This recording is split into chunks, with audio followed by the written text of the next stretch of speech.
네, 반갑습니다. 함께 기도하시겠습니다.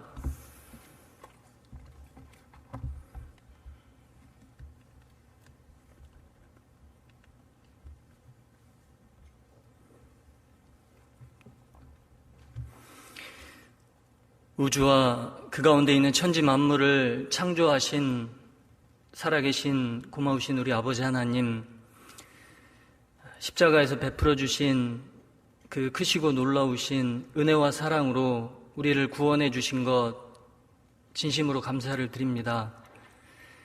이 시간 주님의 보혈로 구원함을 얻은 형제 자매님들, 하나님 말씀 앞에 함께 모였습니다. 저희 각 사람의 마음을 이 시간 말씀을 통해서 더욱 일깨워 주시고 또 하나님의 말씀으로 위로와 힘을 주셔서 마지막 시대를 살아가고 있는 저희들 더욱 주님의 뜻과 영광을 나타내며 주님의 사랑을 힘있게 전할 수 있도록 더욱 저희 가운데 역사해 주시기를 간절히 기도합니다. 여러 가지 질병과 어려움 중에 계신 형제 자매님들 주님께서 기억해 주시고 한 분 한 분 능력과 치유의 손길로 붙잡아 주셔서 그 건강을 회복하고 전보다 더 주님의 영광을 위해서 힘있게 살아갈 수 있도록 도와주시기를 간절히 기도합니다. 코로나로 여러 가지 어려움 중에 계신 해외의 모든 선교사님들과 그 가정 그리고 형제 자매님들 교회를 더욱 지켜주시고 가정을 지켜주셔서 말씀이 전해지는 그 곳마다 구원의 역사가 더욱 힘있게 일어날 수 있도록 도와주시고 또 함께해 주시옵소서. 다음 주 월요일부터 계획된 학예 수양회 가운데 함께해 주셔서 또 많은 영혼들이 말씀을 듣고 구원함을 얻을 수 있도록 크신 은혜와 자비를 베풀어 주시기를 간절히 기도합니다. 이 시간 주 성령께서 말씀을 듣는 각 사람의 심령을 붙들어 주시고 그 마음속에 하나님의 말씀으로 더욱 힘과 위로 그리고 하나님 앞에 더욱 온전한 모습으로 살아갈 수 있도록 일깨워 주시고 함께해 주시기를 간절히 기도합니다. 모든 것을 주 성령님께만 온전히 의지하고 또 부탁을 드립니다. 우리를 사랑하시는 고마우신 예수님 이름으로 감사하며 기도드립니다. 아멘. 네, 성경 이사야 57장 11절부터 13절까지입니다. 성경을 찾겠습니다. 이사야 57장 11절부터 13절까지입니다. 이사야 57장 11절부터 13절까지 제가 읽겠습니다. 내가 누구를 두려워하며 누구로 하여 놀랍기에 거짓을 말하며 나를 생각지 아니하며 이를 마음에 두지 아니하였느냐. 내가 나를 경외치 아니함은 내가 오랫동안 잠잠함을 인함이 아니냐. 너의 의를 내게 보이라. 너의 소위가 내게 무익하니라. 내가 부르짖을 때에 내가 모은 우상으로 너를 구원하게 하라. 그것은 다 바람에 떠가겠고 기운에 불려갈 것이로되 나를 의뢰하는 자는 땅을 차지하겠고 나의 거룩한 산을 기업으로 얻으리라. 오늘 말씀은 이 이사야 57장 중에서 11절부터 13절 말씀을 함께 배우겠습니다. 이사야 57장에서는 영적으로 무지 상태에 있는 이스라엘 백성들이 우상을 숭배하고 참으로 가증한 모습으로 하나님 앞에 살아가고 있었습니다. 하나님께서 그러한 이스라엘 백성들을 심판하시겠다고 또 징벌하시겠다고 경고하셨을 뿐만 아니라 실제로 심판하고 징벌하셨지만 이제 겸손히 주님 앞에 회개하고 돌아오는 자에게 은혜와 사랑으로 구원해 주실 것을 약속을 해 주셨습니다. 구체적으로 1절, 2절에서는 이스라엘 백성들이 어떠한 영적인 무지 상태에 있었는지를 명확하게 꼬집어서 말씀하고 계십니다. 의인의 죽음 그리고 사후에 대해서, 죽음 이후에 대해서 이스라엘 백성들은 전혀 무지했습니다.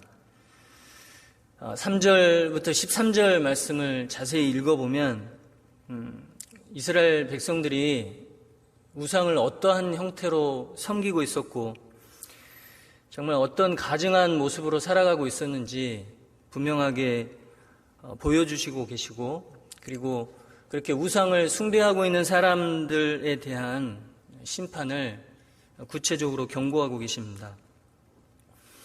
그렇지만 남유다 백성들, 대부분의 남유다 백성들이 우상을 섬기고 있었음에도 불구하고 그 중에 하나님을 의뢰하는 신실한 사람들이 있었습니다.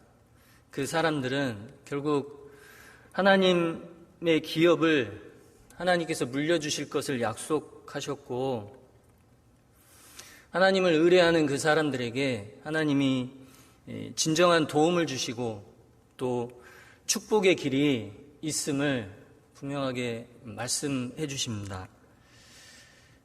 이 14절부터 21절까지 말씀에는 죄를 범한 이스라엘을 하나님은 징벌하셨지만 이제 하나님이 징벌을 멈추시고 구원의 길을 준비하셔서 이제 겸손한 마음으로 하나님께 회개하는 자를 은혜와 사랑으로 구원해 주실 것을 약속하셨고, 하나님이 함께 하시는 사람에게 어떤 일이 일어날 것인지도 구체적으로 말씀을 해주셨습니다.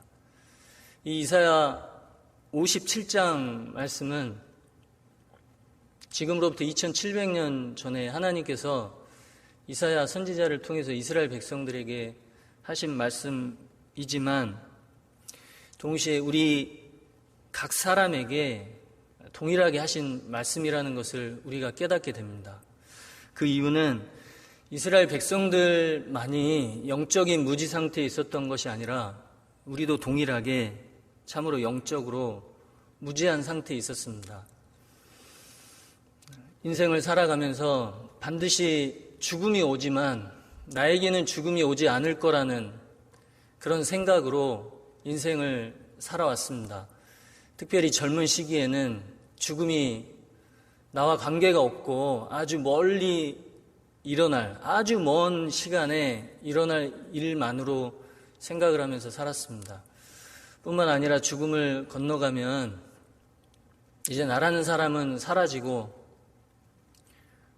아무것도 사라지고 없어질 거라는, 그리고 어떤 사람은 다시 윤회해서 나무로 다시 태어나든지 짐승으로 태어나든지 그런 생각들도 하고, 또는 보이지 않는 어떤 기운으로 다시 태어날 거다, 이렇게 여러 가지 생각을 하면서 참으로 그 무지 상태에 있었습니다. 삶을 살아오면서 우리 삶에도 이스라엘 백성들의 삶에 만연했던 그런 우상 숭배, 우리 삶에도 여전히 우상 숭배가 만연해 있었고, 하나님은 그런 우리 삶 가운데 심판을 경고하셨습니다. 사실 우리가 태어나기 전에 이미 성경은 있었고, 그 성경을 통해서 우리 각 사람의 삶을 보시고 계속해서 심판이 있을 것을 경고해 오셨습니다.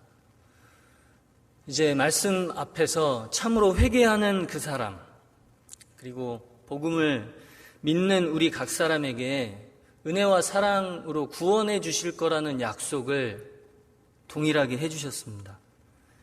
그리고 십자가에서 그 구원을 이루시고 이제 실제로 그 복음을 믿는 우리 각 사람에게 그 구원을 허락해 주셔서 구원을 이루어 주셨고 영원한 생명을 우리에게 주셨습니다. 이사야 57장에서 우리가 얻을 수 있는 하나님의 교훈은, 하나님이 주시는 교훈은 참으로 많습니다. 그러나 오늘은 11절부터 13절 말씀을 자세히 한번 생각해 보는 가운데 우리 각 사람의 삶을 비춰보고 하나님께서 나에게 주시는 그 말씀을 통해서 우리 삶이 더욱 변화가 될 수 있는 그런 시간이 되었으면 합니다. 자, 본문 이사야 57장 11절을 먼저 보겠습니다. 11절을 제가 다시 읽겠습니다. 내가 누구를 두려워하며 누구로 하여 놀랍기에 거짓을 말하며 나를 생각지 아니하며 이를 마음에 두지 아니하였느냐. 남유다 백성들은 하나님을 두려워함에도 불구하고 하나님을 두려워하기보다는 이 강대국들을 두려워했고 강대국들이 섬기는 그 우상을 두려워했습니다. 그 강한 나라들이 섬기는 우상이 그 강대국들을 강하게 해준다라고 생각을 했고 이스라엘 백성들 또한 그 우상들을 두려워했어요. 우상에게 제물을 드리지 않으면 우상이 자신들에게 이 벌을 내릴까 봐 두려워했던 겁니다. 그리고 무서워했습니다. 그 결과 거짓된 우상을 섬기며 하나님께는 참으로 무관심한 그런 태도로 이스라엘 백성들이 살았습니다. 누가복음 12장 5절 말씀에 주께서 말씀하시죠. 마땅히 두려워할 자를 내가 너희에게 보이리니 곧 죽인 후에 또한 지옥에 던져넣는 권세 있는 그를 두려워하라. 내가 참으로 너희에게 이르노니 그를 두려워하라. 이스라엘 백성들이 두려워해야 할 대상은 우상이 아니었습니다. 육신의 생명을 주관하시고 뿐만 아니라 이 죽음 이후에 몸과 영혼을 지옥에 던져넣는 참으로 권세 있는 하나님을 두려워해야 했습니다. 그러나 왜 이스라엘 백성들이 하나님을 두려워하지 않고 하나님을 경외하지 않았을까? 그 이유를 말씀하고 계십니다. 자, 그 이유가 바로 이사야 57장 11절 후반부에 말씀하고 계십니다. 내가 나를 경외치 아니함은 왜 하나님을 경외해야 함에도 불구하고 하나님을 경외하지 않고 오히려 우상을 경외하고 섬기고 있었을까? 그 이유는 바로 내가 오랫동안 잠잠함을 인함이 아니냐. 하나님께서 오랫동안 잠잠하셨습니다.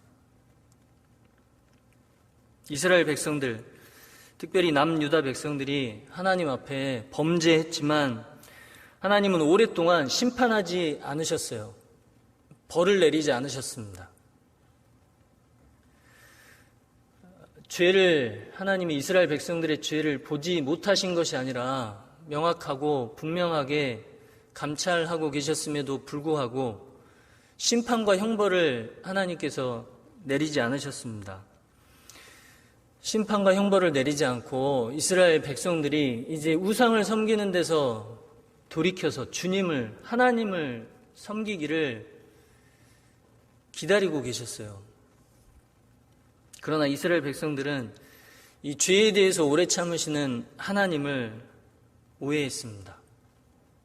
그 하나님의 은혜를 무시하고 하나님이 보지 못하신다고, 보지 않으신다고 오해했던 겁니다. 죄에 대해서 심판하시지 않는다고 착각을 했습니다. 구원받지 않은 하나님을 모르는 사람은 당연히 하나님이 없다라고 생각하기 때문에 하나님을 경외하지 않습니다. 구원받은 그리스도인은 하나님이 계심을 알고 뿐만 아니라 하나님께서 나를 구원해 주셨음을, 그리고 나와 늘 함께 하고 계심을 명확하게 알고 있습니다. 마치 이스라엘 백성들이 하나님께 선택함을 받은 선민이라는 사실을 그 누구보다 자신들이 분명하게 알고 있었습니다.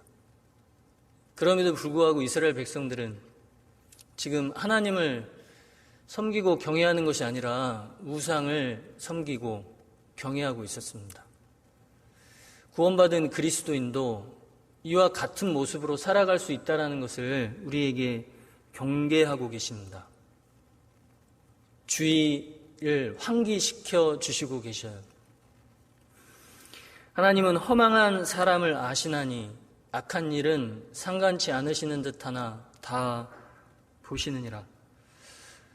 보고 계시고 알고 계시는데 나에게 아무 일이 일어나지 않는 이유는 거기서 돌이키고 하나님께 다시 돌아오기를, 내 마음이 하나님께로 다시 향하기를 기다리고 계시는 하나님의 은혜임에도 불구하고 당장 아무 일이 일어나지 않기 때문에 하나님을 경외하고 하나님을 섬기는 일에서 우리 자신도 조금씩 멀어질 수 있음을 하나님께서 우리에게 경고하고 계시는 겁니다. 시편 50편에 내가 이 일을 행하여도 내가 잠잠하였더니 내가 나를 너와 같은 줄로 생각하였도다. 자칫 구원받은 그리스도인도 착각할 수 있습니다. 그러나 분명한 것은 내가 너를 책망하여 내 죄를 내 목전에 차례로 베풀리라 하시는도다. 이 말씀은 비단 구원받지 못한 사람에게만 하신 말씀이 아닐 겁니다. 주님 앞에 서는 그날 선악간의 그 몸으로 행한 일을 따라 받는다라고 말씀을 하셨습니다. 그리스도의 심판대 앞에 섰을 때 구원받은 그리스도인으로서 어떤 선을 행했는지, 주님 앞에 어떤 악을 행했는지를 하나님께서 차례로 베풀고 심판을 하신다고 말씀을 하셨고, 실제로 우리가 주님 앞에 섰을 때 주님께서는 반드시 그렇게 하실 겁니다. 죄를 지어도 별일이 안 생기기 때문에 하나님이 보지 못하시고 심판하지 않는다고 생각하지만 하나님은 이스라엘 백성들의 죄를 명확하게 아셨고 반드시 보응을 하신다고 말씀하신 것처럼 보응을 하셨습니다. 자, 본문 이사야 57장 12절을 보겠습니다. 너의 의를 내가 보이리라. 너의 소위가 내게 무익하니라. 내 의를 내가 보이리라. 분명히 우상을 섬기고 있는 가증한 모습을 책망하고 계심에도 불구하고 이스라엘 백성들이 행했던 모습을 의라고 말씀하십니다. 하나님이 말씀하시는 너희 의는 참 의가 아닙니다. 남유다 백성들에게 정말 의로운 행위가 있었다라고 생각을 하셔서 이렇게 말씀하시는 것이 결코 아닙니다. 그들이 우상을 섬기는 그 행위가 참으로 가증할 뿐만 아니라 아무런 유익이 없다는 것을 하나님께서 명백하게 드러내시겠다는 말씀을 하고 계시는 겁니다. 내가 부르짖을 때 내가 모은 우상으로 너를 구원하게 하라. 자, 13절 말씀입니다. 내가 부르짖을 때 내가 모은 우상으로 너를 구원하게 하라. 이스라엘 백성들은 어려움에 처해 있을 때 우상들을 향해서 부르짖었습니다. 이스라엘 백성들은 우상들을 모았어요.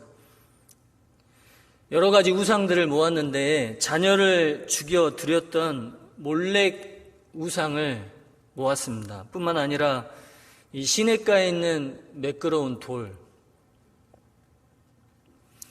자, 이스라엘 백성들이 우상들을 지니고 다녔어요. 이 세상에 살고 있는 많은 사람들도 비슷한 모습으로 살아가고 있습니다. 때로는 종이에 어떤 글이 써져 있는 부적을 호주머니에 가지고 다니기도 하고, 자기를 지켜줄 것으로 생각하는 이 자그마한 모양의 그런 인형들을, 나무로 만든 인형이나 이런 인형들을 이 호주머니에 놓고 다니기도 합니다. 이스라엘 백성들이 그랬습니다. 다산, 자식을 많이 낳게 해주는 그런 우상들도 모았고, 강대국들이 섬기는 그런 우상들, 이 모든 것들, 이스라엘 백성들이 이 우상 앞에 부르짖었던 겁니다. 하나님께서 말씀하세요. 너희가 곤란에 처해 있을 때 너희들이 섬기는 그 우상을 향해서 부르짖어 봐라. 구원하게 부르짖어 봐라. 그러나 하나님은 말씀하십니다. 그것은 다 바람에 떠가겠고 기운에 불려갈 것이로되. 바람에 떠가겠고,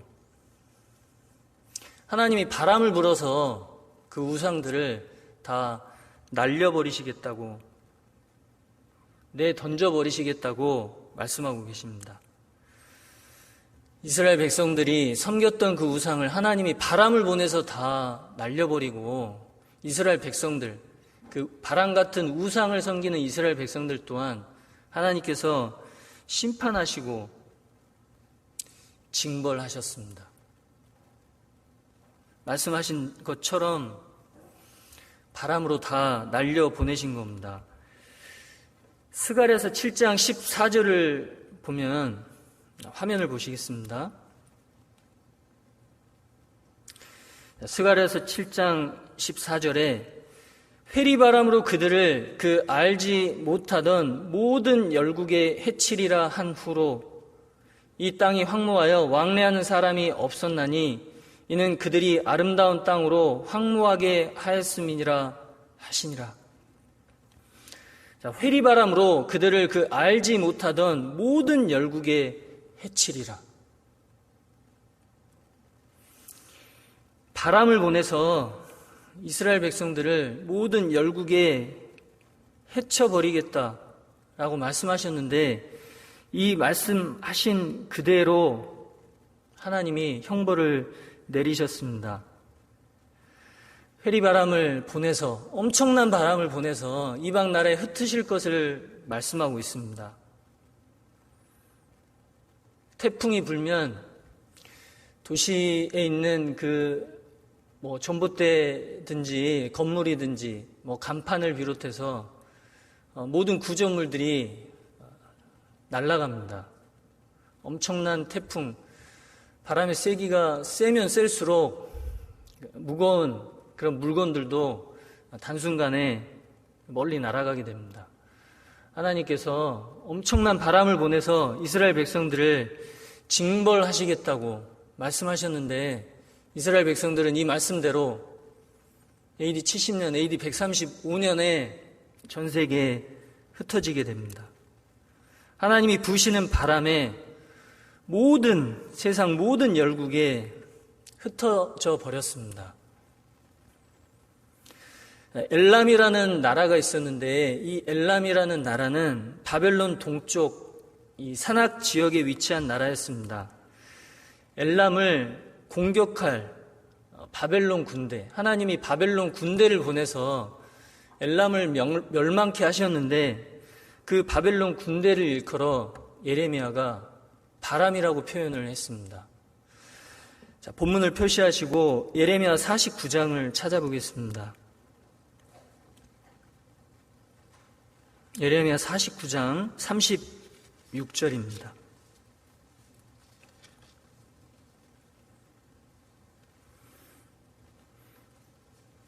예레미야 49장 36절. 예레미야 49장 36절입니다. 제가 읽겠습니다. 하늘의 사방에서부터 사방 바람을 엘람에 이르게 하여 그들을 사방으로 흩으리니 엘람에서 쫓겨난 자에 이르지 아니하는 나라가 없으리라. 자, 하늘의 사방에서부터 사방 바람을 엘람에 이르게 하여, 하나님의 보내시는 이 바람은 심판을 상징합니다. 하나님은 사방 바람, 여기서 사방 바람은 이 바벨론 군대를 의미해요. 엘람을 심판하기 위해서 바벨론 군대를 사용하셨는데 이 바벨론 군대를 일컬어 바람이라고 표현을 하신 겁니다. 바벨론 군대가 엘람에 대해서 이 무차별 공격을 하고 엘람은 이 사방으로 흩어질 것이라는 것, 엘람이 완전히 멸망당할 것이라는 것을 예언하고 계시는데, 실제로 엘람이라는 나라는 아수르 그리고 바벨론에 의해서 멸망당합니다. 엘람이 세계 각처로 흩어져서 보내지지 않는 곳이 없을 정도로 하나님의 심판 이후에 엘람 사람들은 나라를 잃고 유리 방황하는 자들이 될 것이라고 말씀하셨는데, 이 말씀대로 엘람은 망했습니다. 바벨론에 의해서. 바벨론이라는 아주 강력한 이 바람, 회리 바람을 들어서 불게 해서 엘람을 멸망시키실 거라는 예언을 예레미야 25장에도 하셨고, 예언하신 그대로 그렇게 하셨습니다. 오늘 이 시간 주제를 여호와의 부시는 바람이라고 정해봤습니다. 여름에 너무 덥잖아요. 그런데 그늘에 이렇게 앉아있으면 시원한 바람이 붑니다. 그 바람이 불 때 이 더운 땀이 식고, 그리고 너무 더워서 힘들었던 몸이 휴식을 얻게 됩니다. 그런데 그 바람이 어디서 오는지 우리는 잘 알지 못합니다. 그러나 그 바람을 하나님은 창조하셨습니다. 아모스 4장 15절 13절 말씀에 대저 산들을 지으시며 바람을 창조하며 자기 뜻을 사람에게 보이며 아침을 어둡게 하며 땅의 높은 데를 밟는 자는 그 이름이 만군의 하나님 여호와니라. 자, 산들을 지으며 바람을 창조하며 우리 눈에 보이는 산과 바람을 창조하신 하나님, 그 하나님께서 자기의 뜻을 사람에게 보이신다 말씀하고 계십니다. 보이는 사물을 창조하신 하나님이 실제로 살아계시고, 그 창조주 하나님께서 하나님의 뜻을 우리 사람에게 보여주신다라고 말씀하시고, 자, 아침을 어둡게 한다라는 의미는 이 빛도 창조하셨지만 어둠도 창조하셨고, 인생 가운데 밝은 빛과 같이 형통한 날이 있습니다. 반대로 깜깜한 어둠이 찾아오는 것처럼 고통스러운 날도 있습니다. 눈에 보이는 빛과 어둠을 창조하신 하나님이 마찬가지로 인생 가운데 찾아오는 형통한 날과 공고한 날을 지으셨다는 것을, 보내신다는 것을 우리에게 가르쳐 주세요. 자, 바람을 창조하시고 하나님이 명령하셔서 바람을 땅에도 보내시고 바다에도 보내십니다. 여호와께서 명하신즉 광풍이 일어나서 바다 물결을 일으키는도다. 한번 상상해 보죠. 우리가 태평양 한가운데 지금 있다라고 생각을 해보겠습니다. 배를 타고 태평양 한가운데 있는데 갑자기 내가 탄 배 옆에서 태풍이 만들어져요. 상상만 해도 끔찍합니다. 내 옆에서 태풍이 만들어지고 이제 그 태풍이 휘몰아친다고 생각해 보십시오. 나란 사람이 어떻게 될까? 난 정말 두려움에 쌓일 겁니다. 그 엄청난 바람, 그 바람을 하나님이 명령하셔서 이 땅과 바다에 보내십니다. 저가 동풍으로 하늘에서 일게 하시며, 하늘에서 어딘지는 모르지만 하나님이 하늘에서 동풍을 만들어서 명령하시고 보내십니다. 눈도 곡간이 있다고 말씀하셨죠. 바람도 마찬가지로 곡간이 있습니다. 바람을 그 곡간에서 내시는도다. 출애굽기 15장 10절에 주께서 주의 바람을 일으키심에 바다가 그들을 덮으니, 하나님이 동풍으로, 큰 동풍으로 홍해를 가르셨습니다. 갈라진 바다로 이스라엘 백성들을 건넜죠. 이스라엘 백성들이 다 건너고 나서 하나님이 그 바다를 바람이 불기 위해서 다시 덮으셨습니다. 애굽 군대들과 그리고 바로 왕이 다 바다에 빠져 죽었습니다. 그 바람을 만드시고 보내신 분이 바로 하나님이시죠. 하나님이 부시는 바람으로 이스라엘을 홍해를 가르셔서 애굽에서 나오게 해주셨습니다. 하나님께서. 자, 창세기 8장을 찾아볼게요. 창세기 8장 1절입니다.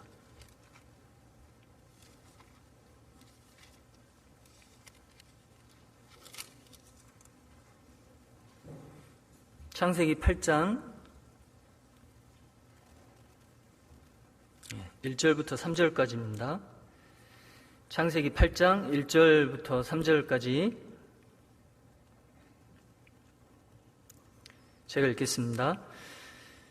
하나님이 노아와 그와 함께 방주에 있는 모든 들짐승과 육축을 권념하사 바람으로 땅 위에 불게 하심에 물이 감하였고 깊음의 샘과 하늘의 창이 막히고 하늘에서 비가 그침에 물이 땅에서 물러가고 점점 물러가서 150일 후에 감하고,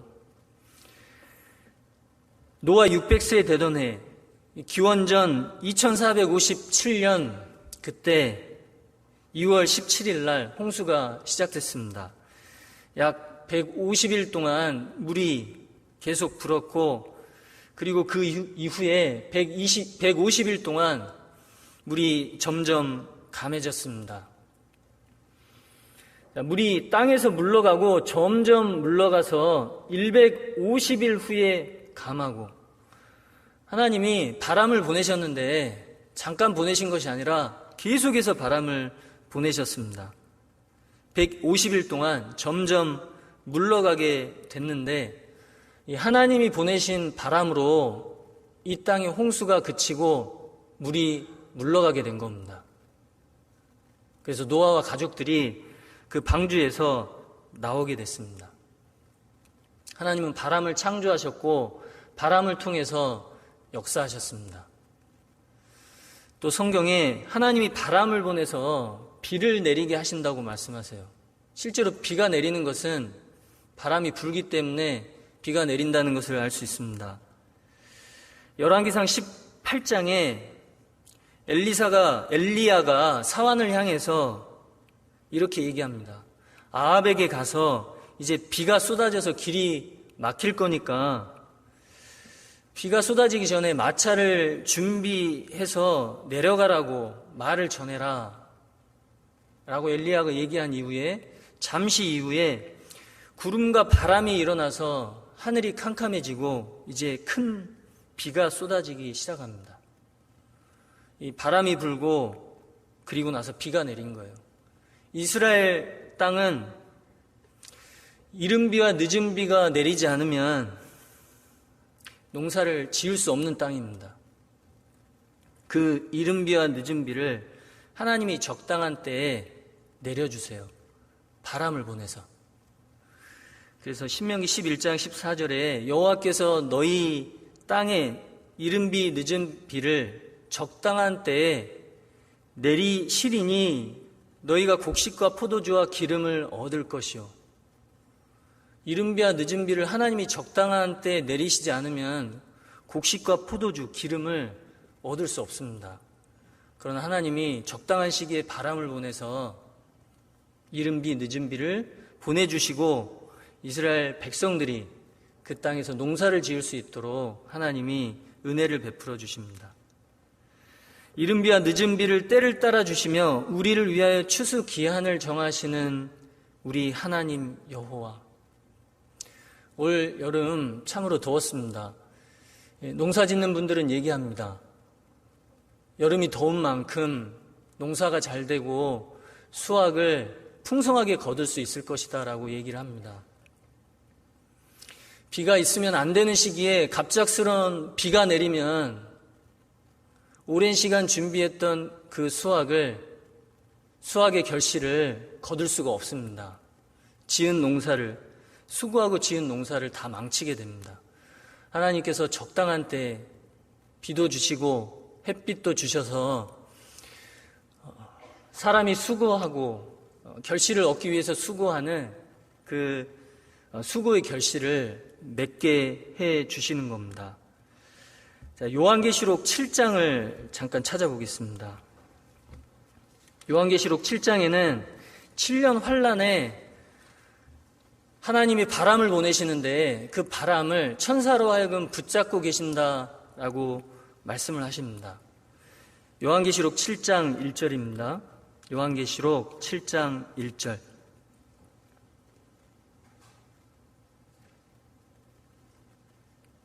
요한계시록 7장 1절부터 4절까지입니다. 이 일 후에 내가 내 천사가 땅 네 모퉁이에 선 것을 보니 땅의 사방에 바람을 붙잡아 바람으로 하여금 땅에나 바다에나 각종 나무에 불지 못하게 하더라. 또 봄에 다른 천사가 살아계신 하나님의 인을 가지고 해 돋는 데로부터 올라와서 땅과 바다를 해롭게 할 권세를 얻은 네 천사를 향하여 큰 소리로 외쳐 가로되 우리가 우리 하나님의 종들의 이마에 인치기까지 땅이나 바다나 나무나 해하지 말라 하더라. 내가 입맞은 자의 수를 들으니 이스라엘 자손의 각 지파 중에서 입맞은 자들이 14만 4천이니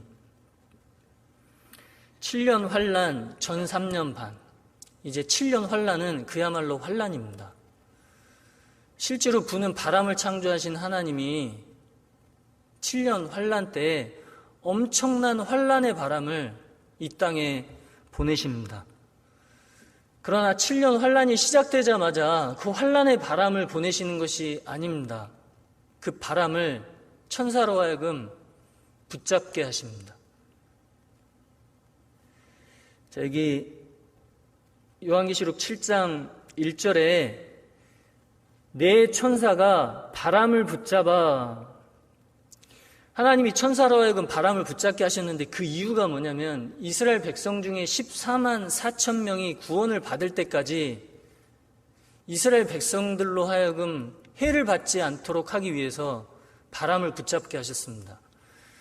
이스라엘 백성들 이제 전 3년 반에 전 세계에 흩어진 모든 이스라엘 백성들이 한 사람도 남기지 않고 이스라엘 땅에 돌아갑니다. 모든 사람에게 이스라엘 백성들 모든 사람에게 구원의 은혜를 그 기회를 주시기 위해서 환란의 바람이 이스라엘 백성들에게 미치지 않게 하려고 천사를 통해서 이 환란의 바람을 붙잡게 하시는 겁니다.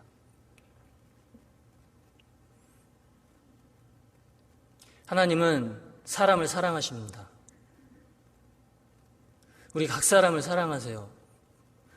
이 말씀을 통해서도 우리가 분명히 알 수 있는 것은 하나님은 이스라엘 백성들을 그 우상을 섬기는 이스라엘 백성들의 그 죄에 대해서 사실은 철저히 심판과 벌을 내리셨습니다. 그렇지만 그 이스라엘 백성들이 참으로 하나님께 돌아와서 구원을 얻을 수 있는 기회를 확실하게 또 주십니다. 14만 4천 명 이스라엘 모든 그 이스라엘 땅에 살고 있는 7년 환란 전 3년 반에 이스라엘 땅에 살고 있는 모든 이스라엘 백성들이 구원받기를 바라시지만 결국은 14만 4천 명이 구원을 받게 될 겁니다. 그 14만 4천 명을 하나님이 그 숫자를 정하신 것이 아니죠. 모든 이스라엘 사람들이 구원받기를 바라시지만 그 중에 14만 4천 명만 구원을 받고 하나님의 그 은혜와 사랑을 받아들일 것을 하나님이 미리 아시고 그 숫자를 기록해 놓으신 겁니다. 하나님은 각 사람의 인생 가운데에도 이 심판의 바람을 보내십니다. 죽음이라는 바람을 보내시죠.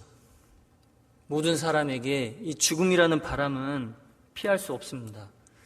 욥기 1장에 보면 이 욥의 자녀들이 어느 날 이 맏형의 집에서 서로 마시고 먹고 했습니다. 그러나 갑자기 대풍이 불어왔어요. 그래서 집이 무너지고 그 집 안에 있던 욥의 모든 자녀들이 한꺼번에 죽었습니다. 그 엄청난 바람으로 인해서 이 집이 무너지고 한꺼번에 이 자녀들이 다 죽게 됩니다. 어떤 사람은 자다가 심장마비로 죽음을 맞이합니다.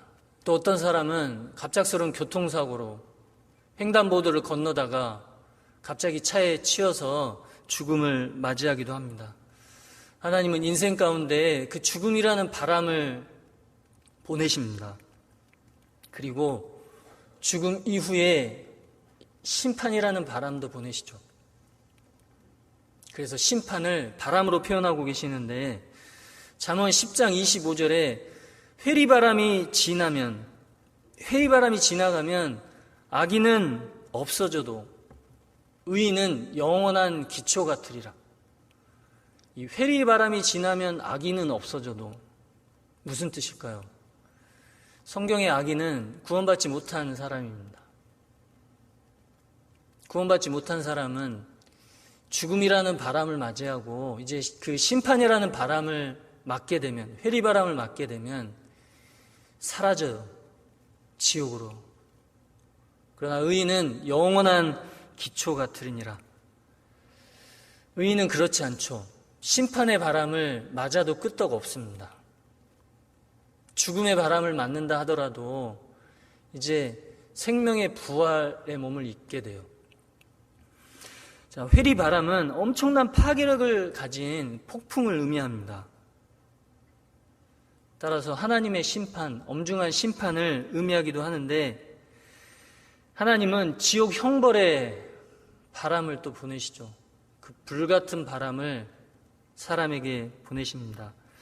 우리의 죄악이 바람같이 우리를 몰아가나이다. 우리의 죄가 우리를 어디로 몰아갑니까? 죽음으로 몰아가고 지옥으로 몰아갑니다. 보라, 나 여호와의 노가 발하여 폭풍과 회리 바람처럼 악인의 머리를 칠 것이라. 하나님의 노가 악인의 머리를 치는데 회리 바람처럼 칠 것이다. 하나님의 심판과 형벌을 회리 바람으로 표현을 하셨습니다. 그런데 그 죽음이라는 바람과 심판과 지옥이라는 엄청난 바람을 막아주신 분이 계세요. 그분이 바로 예수님입니다. 예수님이 그 심판의 바람 그리고 형벌의 바람을 막아주셨어요. 십자가의 사랑을 받은 사람, 그 의로운 사랑을 받은 사람은 이제 심판과 지옥의 형벌의 바람을 맞지 않습니다. 내가 진실로 진실로 이르노니 내 말을 듣고 또 나 보내신 이를 믿는 자는 영생을 얻었고 심판에 이르지 아니하나니 사망에서 생명으로 옮겼느니라. 심판에 이르지 아니하나니 심판과 지옥의 형벌을 받지 않습니다. 거듭나지 못한 사람 그리고 거듭난 사람을 성경에는 여러 가지로 표현을 하십니다. 그런데 마태복음 7장에서 예수님은 거듭나지 못한 사람은 마치 모래 위에 집을 짓는 사람과 같고 거듭난 사람은 반석이라는 주초 위에 집을 짓는 사람과 같다라고 표현을 하셨습니다. 그런데 반석 위에 집을 지은 사람은 엄청난 바람이 불어온다 할지라도 그 집이 결코 무너지지 않는다라고 말씀을 하고 계세요. 그 말씀이 우리에게 무엇을 의미할까요? 마태복음 7장을 찾아보겠습니다.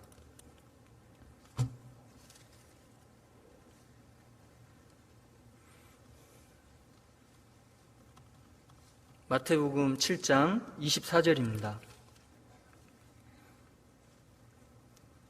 마태복음 7장 24절.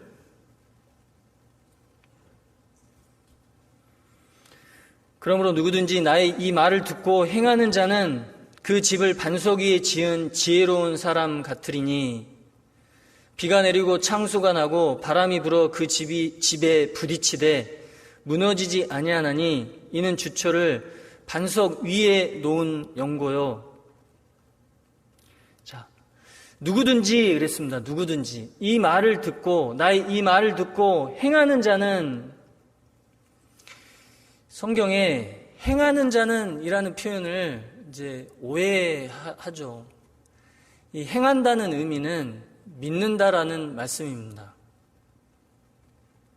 하나님의 뜻대로 행한다. 하나님의 뜻은 아들을 보고 믿는 겁니다. 하나님의 뜻을 행한다는 것은 아들을 보고 믿는 것이 하나님의 뜻이고, 그 뜻을 행한다는 것은 말씀 그대로 십자가에서 이루신 예수님의 그 의로운 사랑과 또 예수님께서 우리의 모든 죄를 사해 주시려고 십자가에서 피를 흘리셨다는 그 말씀을 믿는 것, 그것이 행하는 겁니다. 믿고 의지하고 감사함으로 받아들이는, 그것이 행하는 건데, 자, 이제 주님의 말씀을 듣고 행하는 자, 거듭난 사람은 그 집을 반석 위에 지은 지혜로운 사람 같다. 반석이 누구냐면 그리스도입니다. 그리스도란 반석 위에 집을 지었기 때문에 비가 내리고 창수가 나고 바람이 불어서 그 집에 부딪혀도 집이 결코 무너지지 않습니다. 하나님이 부으시는 심판의 바람에 구원받은 사람은 결코 떠내려가지 않습니다. 실제로 우리 눈에 보여지는 현상을 통해서 이 구원받은 사람이 얼마나 주님 안에서 견고하며, 그리고 그 어떤 하나님의 그 심판과 형벌에도 무너지지 않고, 그 하나님의 심판의 바람에도 무너지지 않고 견고하다는 것을 우리에게 말씀하고 있습니다. 하나님이 아무리 거센 바람을 보내신다 할지라도 결코 떠내려가지 않는 것이 있는데, 그것이 바로 구원입니다. 그리고 구원받은 사람이에요. 그리고 천국입니다. 구원받은 사람이 주 안에서 행한 모든 선행도 하나님이 그 어떤 바람으로도 떠내려가게 하지 못하는 것이 바로 주 안에서 행해진 선행입니다. 반드시 영광과 상급으로 갚아주신다고 약속을 해주셨습니다. 구원이 그렇고 구원받은 그리스도인이 그러합니다. 구원받지 않은 사람에게는 심판과 형벌의 바람이 불어옵니다. 이제 구원받은 사람에게는 환난의 바람이 있어요. 구원받은 사람에게 전혀 바람이 불지 않을까? 아닙니다. 구원받은 사람에게도 환난의 바람이 있습니다. 그러나 그 바람으로 인해서 결코 넘어지거나 멸망하지는 않습니다. 그러나 분명 그 고난과 역경의 바람은 구원받은 사람에게 분명히 있을 수밖에 없고 반드시 있다라는 것을 우리에게 말씀하고 계십니다. 특별히 2000년 전에 예수님께서 제자들과 함께 하실 때 너무나 명확하게 보여주셨습니다. 마태복음 14장을 찾겠습니다. 마태복음 14장 22절입니다.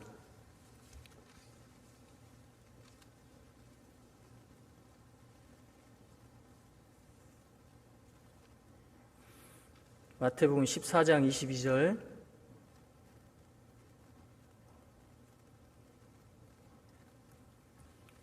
마태복음 14장 22절부터 24절까지입니다. 예수께서 즉시 제자들을 재촉하사 자기가 무리를 보내는 동안에 배를 타고 앞서 건너편으로 가게 하시고 무리를 보내신 후에 기도하러 따로 산에 올라가시다 저물매 거기 혼자 계시더니 배가 이미 육지에서 술이나 떠나서 바람이 거슬림으로 물결을 인하여 고난을 당하더라. 자, 예수님께서 제자들을 건너편으로 가게 하셨는데 이 건너편이 바로 가버나움입니다. 배를 타고 가버나움으로 가게 했고 이 제자들은 배를 타고 그곳으로 가고 있었습니다. 주님께서 가게 하셨으면 배를 타고 가는 동안 어려움이 없어야 함에도 불구하고 이 제자들은 배 안에서 고난을 겪게 됩니다. 바람이 거슬림으로 물결을 인하여 고난을 당하더라. 예수님이 보내셨음에도 불구하고 바람이 불었고 그 물결 때문에 여러 가지 어려움을 겪게 된 겁니다. 주님이 그 바람을 허락하셨어요. 배를 타고 가버나움으로 가는 제자들에게 허락하신 겁니다. 구원받은 그리스도인은 삶을 살아가는 가운데 천국이라는 목적지를 향해서 가고 있습니다. 그 목적지를 향해서 가는 동안 여러 가지 어려움, 이 환난의 바람을 맞게 됩니다. 예수님이 말씀하셨죠. 갈지어다. 내가 너희를 보내는데 내가 너희를 보냄이 어린 양을 이리 가운데 보낸가 같도다. 예수님이 제자들을 보내시는데 이리 가운데 보내는 걸 아시고 보내시는 거예요. 제자들이 가버나움에 배를 타고 가는 동안 파도가 일 것을 아셨지만 보내셨습니다. 우리를 구원하시고 이제 구원받은 이후에 천국에 한 걸음 한 걸음 걸어가는 동안 그 과정 속에서 이 시련의 바람이 있을 것을 아시고 우리를 보내신 겁니다. 구원받은 이후에 우리에게 어떤 환난의 바람이 불어올까? 대표적인 예가 이 거짓 일꾼들의 바람이에요. 성경을 통해서 하나님을 알고 구원을 받았다라고 고백했던 사람이 갑자기 잘못된 교리를 받아들이는 경우가 있습니다. 찾아볼 수 있습니다. 그런 경우를. 구원받았다 했는데 거짓 일꾼이 전하는 그 잘못된 교리의 바람을 맞고 넘어진 거죠.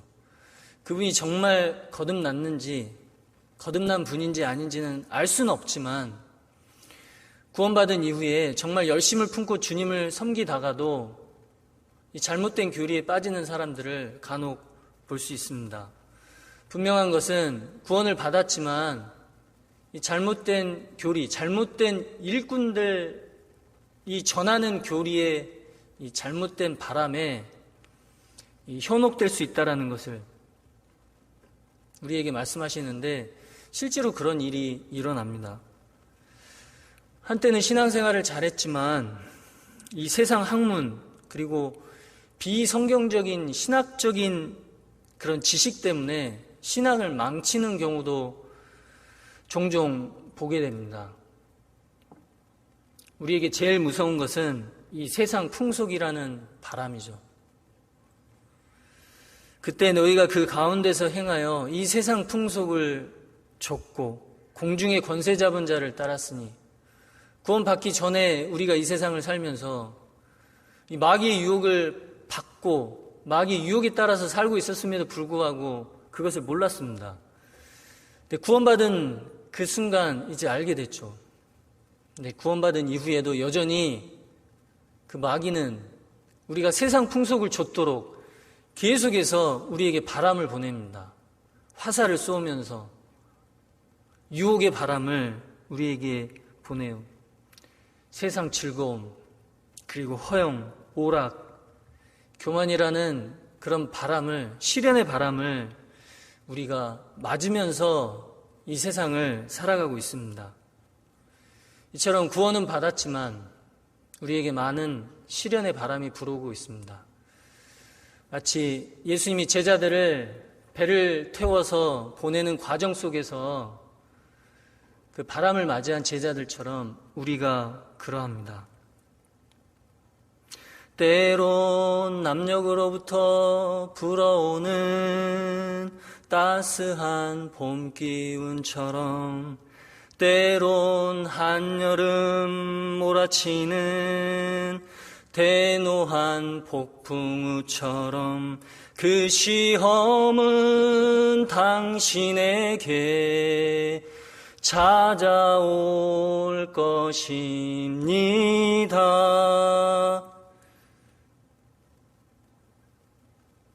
한여름 몰아치는 대노한 폭풍우, 이 태풍이죠, 태풍.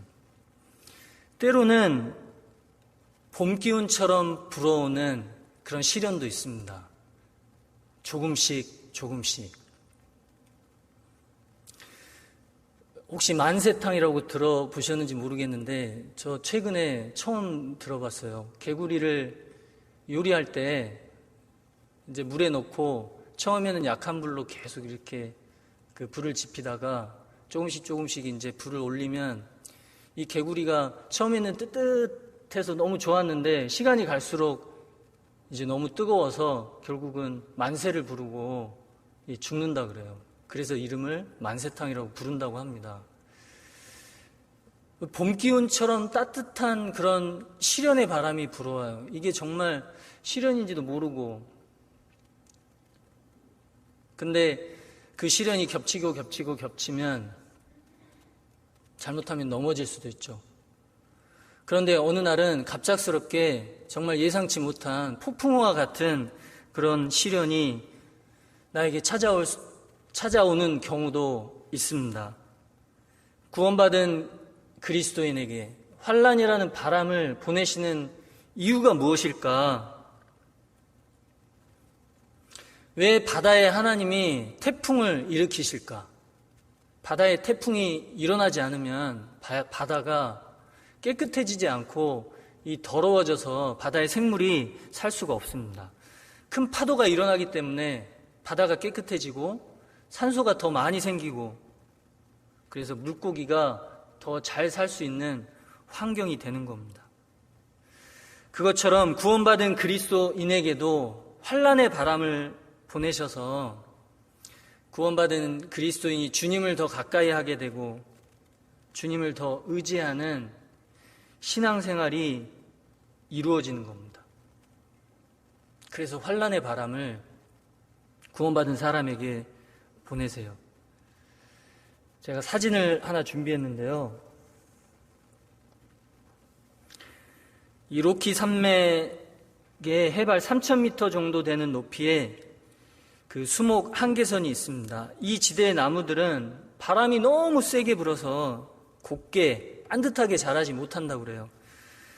그래서 생존을 위해서 이 몸부림을 치면서 살려고 버티는데, 그러다 보니까 무릎을 꿇고 있는 모습을 한 채로 이렇게 서 있다고 합니다.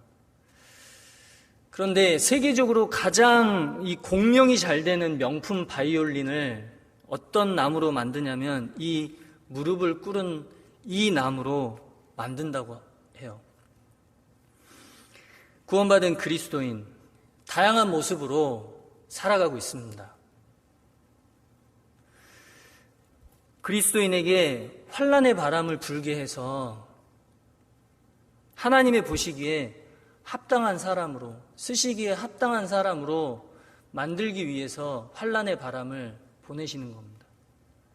이 높은 산에 엄청난 바람이 불지 않는다면 이 나무가 이렇게 단단해지고 정말 아름다운 소리를 내는 그 바이올린을 만들 수 있는 재료가 되지 못할 거예요. 그러나 바람을 맞을 때는 엄청난 고통이 있었지만 이제 이 나무가 참으로 사람들에게 아름다운 소리를 들려줄 수 있는 나무가 된 겁니다. 그것처럼 구원받은 그리스도인이 이 환난의 시련, 환난의 바람을 많이 맞을수록 더욱 주님의 쓰시기에 합당한 사람으로 다듬어질 수 있기 때문에 하나님이 시련의 바람을 그리스도인에게 보내시는 겁니다.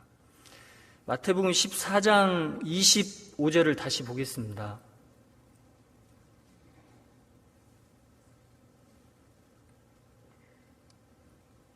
마태복음 14장 25절.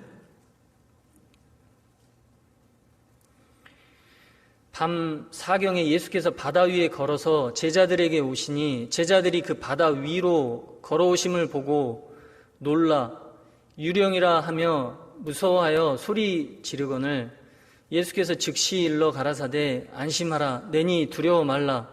베드로가 대답하여 가로되 주여 만일 주시어든 나를 명하사 물 위로 오라 하소서 한데 오라 하시니 베드로가 배에서 내려 물 위로 걸어서 예수께로 가되.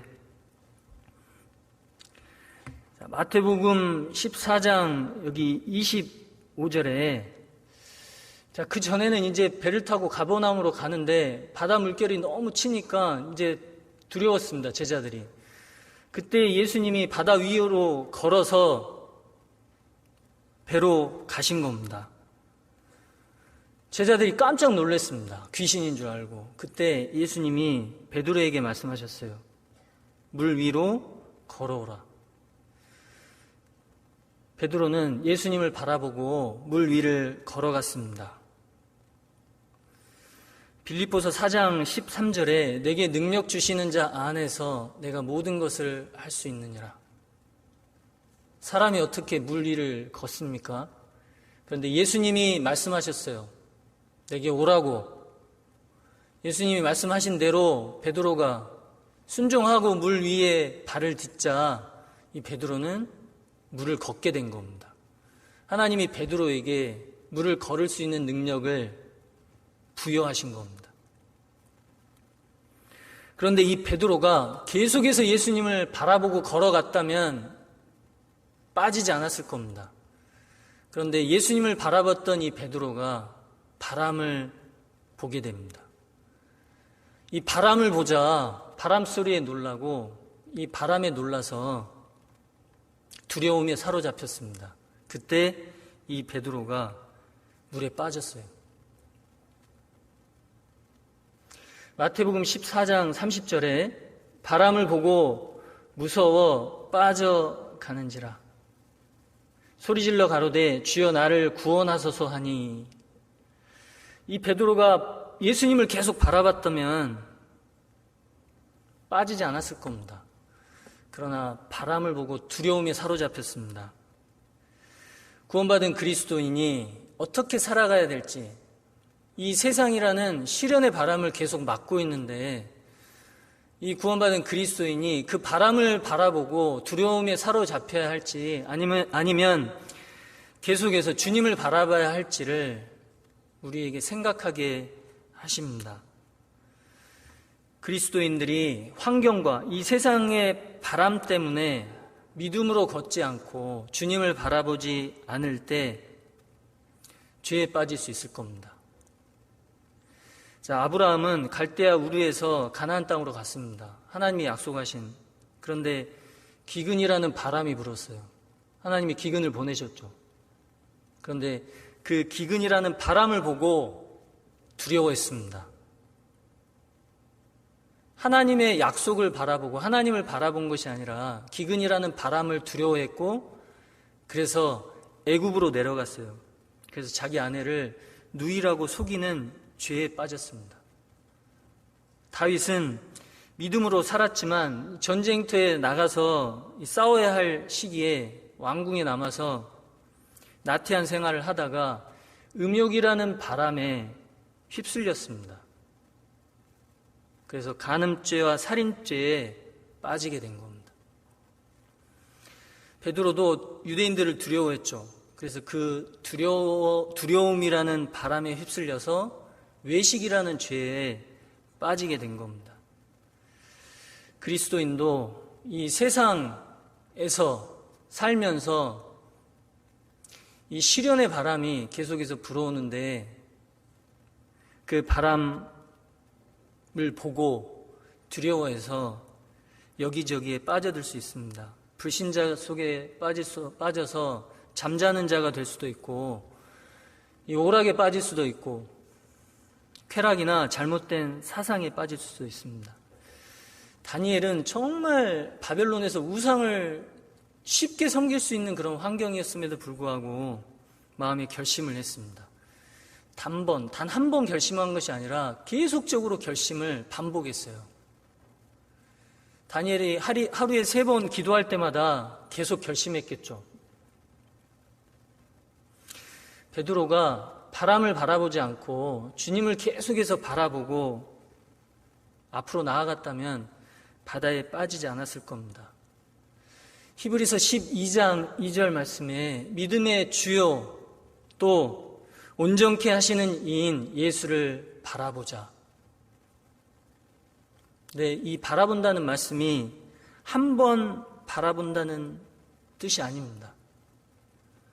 신앙의 경주자들이 승리하기 위해서는 시선을 어디에 두어야 될 것을 말씀하고 계시는데, 예수님께 우리 시선을 두어야 하는데 여기 바라본다는 의미의 원어를 살펴보니까 현재 분사로 되어 있습니다. 그래서 계속해서 주목하자라는 뜻입니다. 계속해서. 육상 경기를 하는 사람은 목표 지점을, 결승점을 바라보고 계속해서 달려갑니다. 그리스도인도 예수님께 시선을 고정하고 자신의 눈을 계속해서 예수님께 고정하는 가운데 신앙의 다름질을 걸어가야 합니다. 내 시선이 주님께 계속해서 향한다면 주님을 모본으로 삼고 주님의 뒤를 따를 것이고, 그러면 자연스럽게 주님을 기쁘시게 하고 사람들에게도 덕을 세울 수 있을 겁니다. 그 어떤 시험과 시련의 바람이 불어온다 할지라도 흔들리지 않고 전진할 수 있습니다. 요즘에는 우리 주변에 우리의 시선을 빼앗는 것이 너무나 많습니다. 예수님은 십자가의 고난과 부끄러움의 잔을 피하고자 하는 바람을 겪으셨어요. 마귀가 예수님을 유혹했죠. 광야에서 그 침례를 받으시고 광야에서 마귀 시험을 받으셨습니다. 그러나 마귀가 영원히 떠나가지 않고 예수님 주위에서 맴돌다가 적당한 시기에 예수님을 다시 유혹했는데, 겟세마네 동산에서 기도하실 때 이 마귀가 유혹을 했습니다. 그 엄청난 고통과 수치의 잔을 네가 왜 마셔야 되냐? 네가 하나님의 아들인데 안 마셔도 되지 않냐? 라는 유혹의 바람을 이 마귀가 보냈을 겁니다. 그러나 주님은 간절히 기도하는 가운데 그 바람을 이겨내셨죠. 하나님의 뜻에 복종하는 쪽으로 더욱 땀방울이 핏방울이 되도록 더욱 기도하셨습니다. 십자가의 고난, 그 부끄러움의 잔을 주님은 마셨고, 그래서 우리가 구원을 얻었습니다. 구원받은 그리스도인은 그 시선을 주님께로 고정하고 계속해서 주님만을 바라봐야 합니다. 자, 마태복음 14장 30절을 다시 보겠습니다.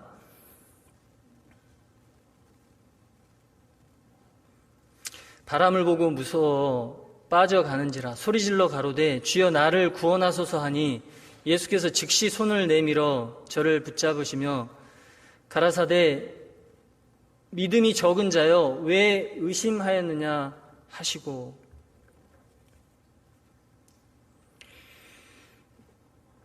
자, 이 베드로가 예수님을 바라보지 않고 바람을 보고 두려움에 빠져서 이 바다에 빠졌습니다. 그런데 이 베드로가 곧바로 소리를 질렀어요. 주여 나를 구원하소서. 구원받은 그리스도인이 이 세상을 살아가는 가운데 이 시련의 바람을 겪게 되면 자기도 모르는 사이에 때로는 알면서도 이 세상에 빠져듭니다. 구원받지 않은 사람은 옛 성품에서 계속 옛 성품을 따라서 거기에서 만족하면서 살아갑니다. 우상을 섬기고 이 세상이 전부라고 생각하고 이 세상이 주는 즐거움을 계속해서 누리면서 추구하면서 살아갑니다. 그러나 구원받은 사람은 이 잠시 잠깐은 이 세상에 빠져들 수 있지만 그때 바로 주님께 부르짖게 됩니다. 그 이유가 무엇일까? 새로운 성품이 구원받은 그리스도인 안에 들어왔기 때문에 그래요. 결코 세상과 섞일 수가 없습니다. 세상에 잠깐 빠질 수는 있지만 즐겁지 않죠. 괴롭습니다. 내가 계속해서 이렇게 살면 안 된다라는 생각이 계속 나를 괴롭힙니다. 그래서 한시라도 빨리 여기서 벗어나야 된다라는, 내가 이 세상에 빠져 사는 이 삶 가운데서 벗어나야 된다라는 간절한 부르짖음이 있습니다. 베드로가 주님께 주여 나를 구원하소서라고 소리 질렀습니다. 뛰쳐나오는 힘이 있어요. 구원받은 그리스도인은 뛰쳐나오는 힘이 있습니다. 내가 부를 때에는 나 여호와가 응답하겠고 내가 부르짖을 때에는 말하기를 내가 여기 있다 하리라. 주님께 부르짖으면 주님이 즉시 도와주십니다. 물에 빠진 베드로를 예수님은 즉시 손을 내밀어서 베드로를 붙잡아 주셨어요. 부르짖는 즉시 도와주십니다. 우리도 이 세상에 많은 시련의 바람을 맞으면서 이 세상에 빠질 수는 있지만 부르짖는 즉시 주님께서 내 손을 붙잡아 주시고 일으켜 주십니다. 엄청난 시련의 바람이 내 삶에 찾아오면 난 좌절하고 낭망하고 주저앉게 됩니다. 그러나 다시 내가 부르짖을 때 주님은 나를 붙잡고 일으켜 세우십니다. 찬양 가사 중에 정말 공감이 되는 가사가 있습니다. 왜 나만 겪는 고난이냐고 불평하지 마세요. 고난의 뒤편에 있는 주님이 주실 축복 미리 보면서 감사하세요. 이런 고난 앞에서 내가 어떻게 감사할 수 있겠습니까? 정말 나에게는 이것이 엄청난 고난입니다. 라고 그런 생각이 드는 그런 어려움이 찾아올 때가 있습니다. 그러나 시간이 지나면 그 정도의 고난을 허락하신 주님께 감사하고 더 큰 고난이 나에게 찾아오지 않았었구나 라는 것을 깨달았을 때 더욱 감사하고 겸손한 마음을 갖게 됩니다. 왜 이런 슬픔 찾아왔는지 원망하지 마세요. 당신은 잃은 것보다 주님께 받은 은혜 더욱 많음에 감사하세요. 너무 견디기 힘든 지금 이 순간에도 주님이 일하고 계시잖아요. 남들은 지쳐 앉아 있을지라도 당신만은 일어서세요. 힘을 내세요. 힘을 내세요. 주님이 손잡고 계시잖아요. 주님이 나와 함께함을 믿는다면 어떤 역경도 이길 수 있잖아요. 주님이 나와 함께함을 믿는다면 어떤 고난도 견딜 수 있잖아요. 힘을 내세요. 힘을 내세요. 왜 우리가 서로 이렇게 격려할 수 있을까? 왜 내 자신이 내 자신에게 그래, 힘을 한번 내자 라고 얘기할 수 있습니까? 그 이유는 주님이 우리 각 사람의 손을 붙잡고 계시기 때문입니다. 우리를 도와주시지 않는데 아무리 힘을 내라고 외쳐봐야 소용이 없을 거예요. 그러나 그 어떤 시련의 바람이 우리 삶 가운데 찾아오고 역경과 고난이 온다 할지라도 여전히 주님은 우리 손을 붙잡고 계십니다. 특별히 우리가 주님께 부르짖을 때 다시 한번 우리 손을 붙잡고 일으켜 주실 겁니다. 단 1분 1초도 나를 향한 눈동자 쉬지 않으셨죠. 1분 1초도 주님이 나를 주목하시는 그 눈동자를 쉬지 않고 나를 주목하시고 지켜주십니다. 그 어떤 시련과 환난의 바람도 이겨낼 수 있어요. 내가 말하기를 여호와는 나의 피난처시라 하고 지존자로 거처를 삼았으므로 화가 내게 미치지 못하며 재앙이 내 장막에 가까이 오지 못하리니 하나님이 지켜주십니다. 베드로가 바람을 보고 무서워서 바다에 빠졌습니다. 그걸로 포기하지 않았어요. 주님 도와주세요. 저를 구원해 주세요 라고 부르짖었을 때 즉시 주님이 베드로의 손을 잡고 건져주셨습니다. 우리 삶 가운데에서 여러 가지 고난과 역경을 맞이할 때도 마찬가지입니다. 주님께서 우리를 건져주시고 붙잡아 주실 겁니다. 마태복음 14장 31절을 보겠습니다. 예수께서 즉시 손을 내밀어 저를 붙잡으시며 가라사대 믿음이 적은 자여 왜 의심하였느냐 하시고 배에 함께 오름에 바람이 그치는지라. 자, 예수님이 지금 책망하십니다. 믿음이 적은 자여 왜 의심하였느냐. 베드로야 너 왜 의심했냐.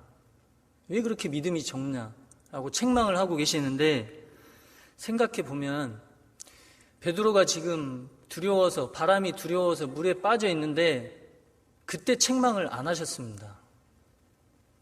야, 네가 나를 계속 믿었으면 네가 안 빠졌을 거다.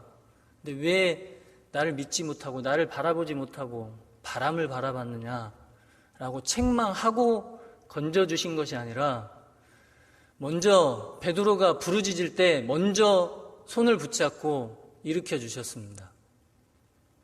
그리고 나서 책망을 하셨어요. 주님이 우리에게 시험과 역경을 주십니다. 그 이유는 여러 가지가 있을 겁니다.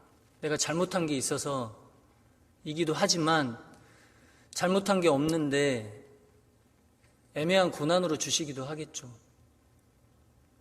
그러나 분명한 것은 시험과 역경을 주셨을 때 정말 내가 힘들 때 부르짖는 그 순간 네가 왜 이렇게 잘못 살아서 이런 고난을 받고 있냐. 네가 잘 살았으면 이런 고난을 내가 이런 시련의 바람을 너한테 안 보냈을 텐데 라고 책망하시는 것이 아니라 먼저는 그 시험과 역경에서 건져주십니다.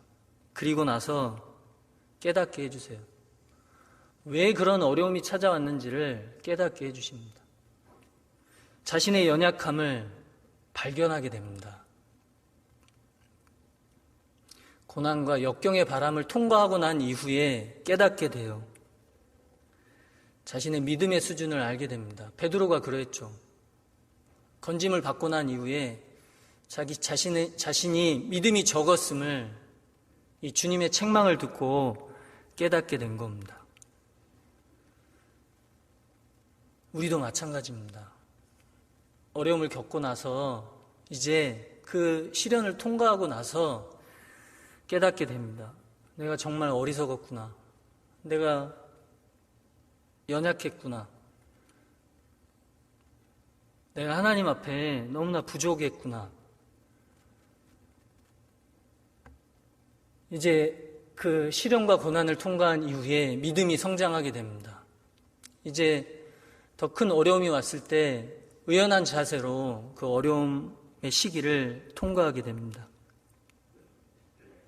당신의 일생 중에 이해할 수도 없는 엄청난 고난이 닥칠 때 당신은 하나님께 감사하십시오. 뼈를 깎고 살을 애이는 고통 중에 아름다운 진주가 탄생되듯 이 고난으로 말미암아 하나님은 당신을 성숙시키시길 원해요. 왜 뼈를 깎고 살을 애이는 고통과 고난을 우리에게 주실까요? 내가 정말 구원을 받아서 이런 어려움을 겪는다면 내가 정말 구원을 안 받았으면 차라리 좋겠다, 이런 마음이 들 정도로 그런 어려움이 우리에게 찾아올까? 우리를 아름다운 진주로 만드시기 위해서, 그리고 그 정도의 고난은 충분히 감당할 수 있을 거라는 것을 아셨기에 우리에게 허락을 하십니다. 감당할 만큼의 시험을 주신다고 말씀하셨어요. 그리고 감당치 못할 그 즈음에 우리가 주님을 부르짖는 그 순간 감당할 힘을 주신다고 약속을 하셨고, 실제로 우리 삶 가운데 그렇게 하고 계십니다. 이제 가버나움을 향해서 가고 있는 배에 있는 이 제자들, 베드로가 그 물을 걸어가다가 바람을 보고 빠져 죽으려고 할 때 예수님이 이 베드로를 붙잡고 건져주셨습니다. 이제 마침내 베드로가 배에 오르자 바람이 그쳤습니다. 그렇게 세차게 불던 바람이 그쳤어요. 자, 마태복음 14장 32절에 배에 함께 오름에 바람이 그치는지라, 결국은 바람이 그쳤습니다. 자, 이 마태복음 8장에서도 보면은 제자들이 갈릴리 반대편으로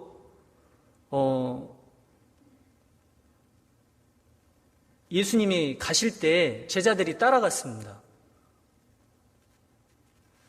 갈릴리 반대편으로 예수님이 가시려고 이제 배에 오르셨는데 제자들이 예수님을 따라서 배에 올랐습니다. 그런데 큰 파도, 물결이 배에 덮치게 돼서 죽을 지경이 됐는데, 그때 예수님은 뭘 하고 계셨냐면 주무시고 계셨어요. 제자들은 큰일 났습니다. 이제 죽게 됐다. 주님, 빨리 일어나세요. 빨리. 우리가 지금 죽을 것 같아요. 지금 파도가 치고 바람이 불고 지금 난리가 났어요. 지금 배 안에 물이 들어오고. 어떻게 해야 됩니까? 하니까 그때 예수님이 바람을 꾸짖으셨습니다. 야, 꾸짖으셨다는 거는 뭐 예를 들면 이런 거겠죠. 네가 뭔데 지금 바람 네가 뭔데 지금 불고 있냐, 이러셨겠죠. 그때 바람이 그쳤어요. 바람을 불게도 하시지만 바람을 멈추게도 하시는 분이 바로 우리 주님이십니다.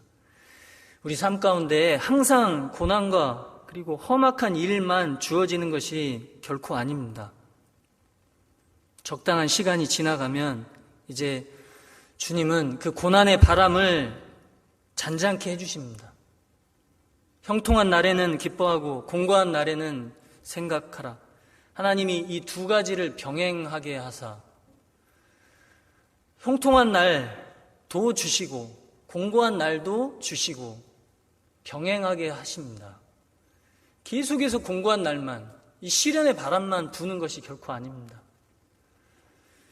어느 정도 시간이 지나면 반드시 하나님이 그 시련의 바람을 멈추시고 또 우리 삶 가운데 기쁨과 희락으로 채워주십니다. 전도하는 과정 속에서 낙심이 되고 여러 가지 마음 아픈 일을 겪게 됩니다. 그러나 그 시간이 계속해서 지속되지는 않는다라는 겁니다. 하나님의 때가 되면 낙심치 않고 포기하지 않고 계속해서 기도하는 가운데 주님을 의지하고 나아가면 주님의 때가 됐을 때 이제 공고한 날을 그치시고 형통하고 기쁜 날을 우리에게 주십니다. 자, 하나님이 바람을 창조하셨고 보내시기도 하고 멈추시기도 합니다. 이와 같이 우리 삶 가운데 구원받지 않은 사람에게는 심판과 형벌의 바람을 보내시고 구원받은 사람에게는 시련의 바람을 보내십니다. 그런데 특별히 성경에 이 성령을 바람과 같은 소리라고 표현을 하셨습니다. 그런데 우리 육체를 또 바람이라고 표현을 하셨어요. 바람은 정말 잡을 수가 없습니다. 손으로 잡을 수가 없어요. 분명히 있지만 잡을 수 없습니다. 잡은 것 같은데 어느 순간 내 손에서 떠났죠. 우리 육체가 그렇습니다. 저희는 육체뿐이라 가고 다시 오지 못하는 바람임을 기억하셨음이로다. 우리 육체는 바람과 같습니다.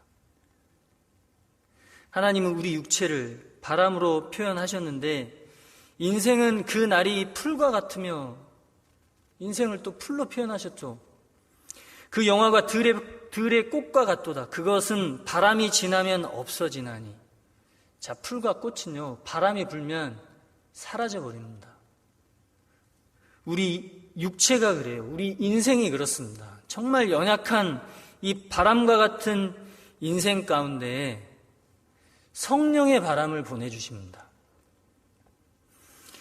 자, 출애굽기 14장에 하나님이 큰 동풍을 보내서 바다를 가르셨는데요. 생각해보면 애굽에서 이스라엘 백성들이 나왔고 홍해 앞에서 이제 하나님이 바람을 보내서 홍해를 가르시지 않으면 홍해를 건널 수 없고 참으로 애굽에서 나올 수가 없는 거잖아요. 큰 동풍을 보내서 이스라엘 백성들을 건져주신 것처럼 성령의 바람을 보내서 우리를 지옥에서 건져주셨습니다. 자, 사도행전 2장을 찾아보겠습니다. 사도행전 2장 1절입니다. 사도행전 2장 1절.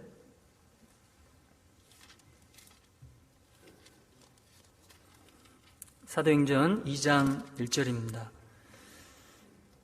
오순절 날이 이미 이름에 저희가 다 같이 한 곳에 모였더니 후련히 하늘로부터 급하고 강한 바람 같은 소리가 있어 저희 앉은 온 집에 가득하며 불의 혀같이 갈라지는 것이 저희에게 보여 각 사람 위에 임하여 있더니, 자, 4절 한 절만 같이 읽어보겠습니다. 저희가 다 성령의 충만함을 받고 성령이 말하게 하심을 따라 다른 방언으로 말하기를 시작하니라. 자, 성령을 불의 혀같이 불로 표현을 하셨고요. 그리고 급하고 강한 바람 소리가 있어. 급하고 강한 이 바람 소리로 표현을 하셨습니다. 예수님이 요한복음 3장 8절에 바람이 임의로 불매 내가 그 소리를 들어도 어디서 오며 어디로 가는지 알지 못하나니 성령으로 난 사람은 다 이러하니라. 이 성령을 받아서 거듭난 사람을 이 바람이 부은 것으로 표현을 하신 거예요. 이 성령이라는 낱말 속에 바람이라는 뜻을 포함하고 있습니다. 오순절날 성령이 임했는데 이 바람 소리 같은 것이 임했는데 그때 성령이 임했다 이렇게 말씀하고 있어요. 바람 눈에 보이지 않지만 바람이 불면 나뭇잎이 떨어지고 나무가 쓰러지고 그런 엄청난 일이 벌어집니다. 그것처럼 사람에게 성령의 바람이 불면, 구원받지 않은 사람에게 이 성령의 바람이 불면 그 사람이 구원을 받게 돼요. 성령의 바람이 강하게 부는 때가 언제일까? 바로 하계수양이죠. 지금은 함께 모일 수는 없지만 분명한 것은 많은 분들이 기도하고 있습니다. 하계수양회가 성령의 바람이 부는 시기입니다. 그 자리에 함께하면 성령의 바람을 받게 되고, 구원받지 못한 사람은 구원을 받게 될 것이고, 구원을 받은 사람은 성령의 충만을 받게 될 겁니다. 민수기 11장에 하나님이 이스라엘 백성들이 막 원망했어요. 광야에서 우리는 고기도 못 먹고 있습니다. 지금 애굽에서는 고기를 먹었는데, 그때 하나님이 바람이 여호와께로서 나와, 하나님이 바람을 보내서 메추라기를 몰아서 진 곁에 가득하도록 만드셨습니다. 무엇을 의미합니까? 이 바람을 성령으로 생각해 본다면, 구원받은 사람에게 성령의 바람이 불게 해주셔서 메추라기와 같은 양식을 우리에게 주시고 계십니다. 매일매일. 성령의 바람이 말씀을 깨닫게 해주시고 영혼의 양식을 베풀어 주십니다. 욥기 21장에 보면 폭풍에 불려가는 겨같이 된다 이렇게 말씀을 하셨는데요. 이 바람이 겨를 날려보내잖아요. 그것처럼 우리 삶에는 하나님 보시기에 찢기들이 있습니다. 겨와 같은 찢기들. 성령의 바람이 불 때 내 삶에 있는 찢기를 하나님이 날려보내셔요. 그래서 성령을 바람으로 표현하십니다. 로마서 8장 14절에 무릇 하나님의 영으로 인도함을 받는 그들은 곧 하나님의 아들이라. 하나님의 영, 성령으로 인도함을 받는 그들은, 성령이라는 바람으로 인도함을 받는 사람들이 누구냐면 바로 구원받은 그리스도인입니다.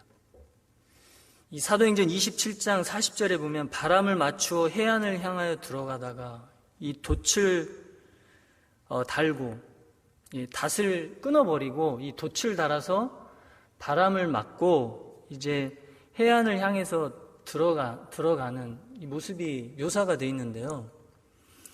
마치 성령의 바람을 받아서 그 성령의 인도함을 받고 살아가는 이 그리스도인의 모습과 같다라는 것을 우리가 알 수 있습니다.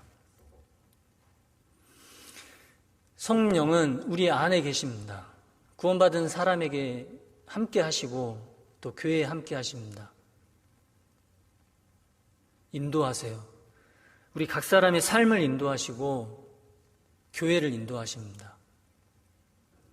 자, 본문을 다시 보겠습니다. 이사야 57장 13절입니다.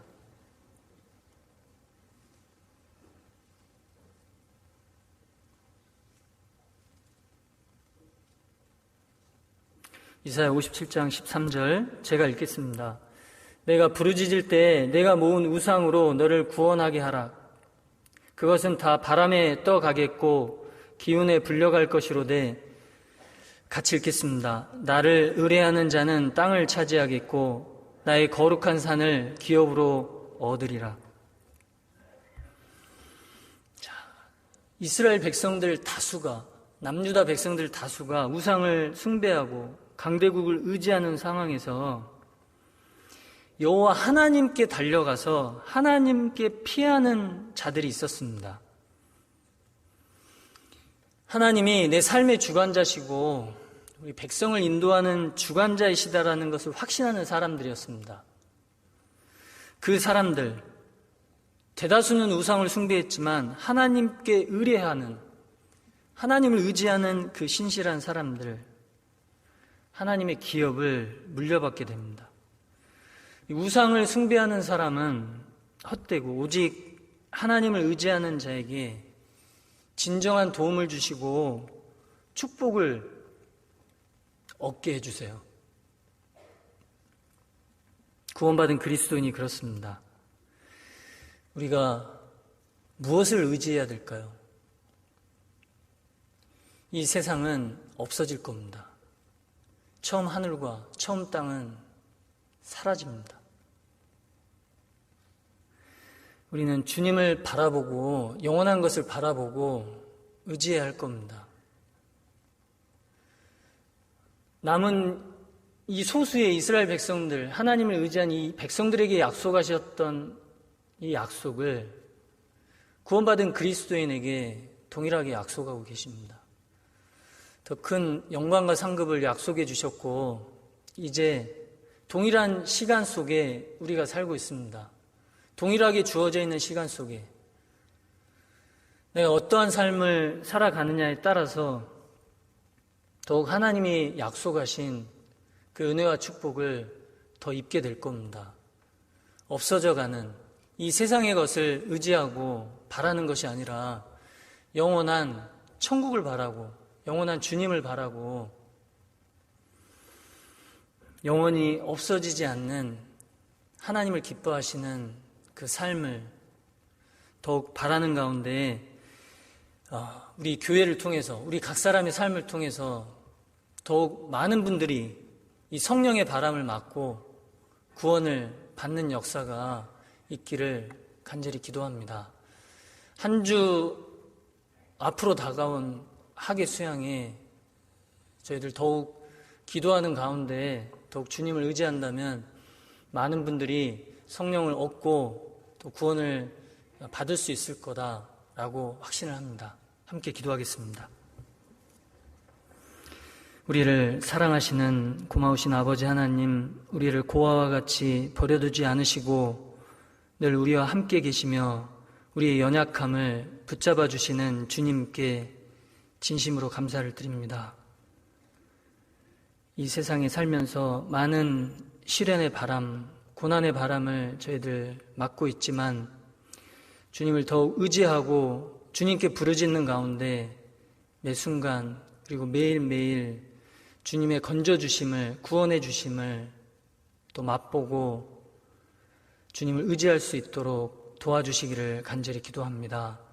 연약한 저희들 삶 가운데 더욱 온전한 모습으로 주님을 섬길 수 있도록 도와주시고 또 많은 영혼들을 저희들이 구원함에 이르게 할 수 있도록 저에게 지혜와 능력으로 덧입혀 주시기를 간절히 기도합니다.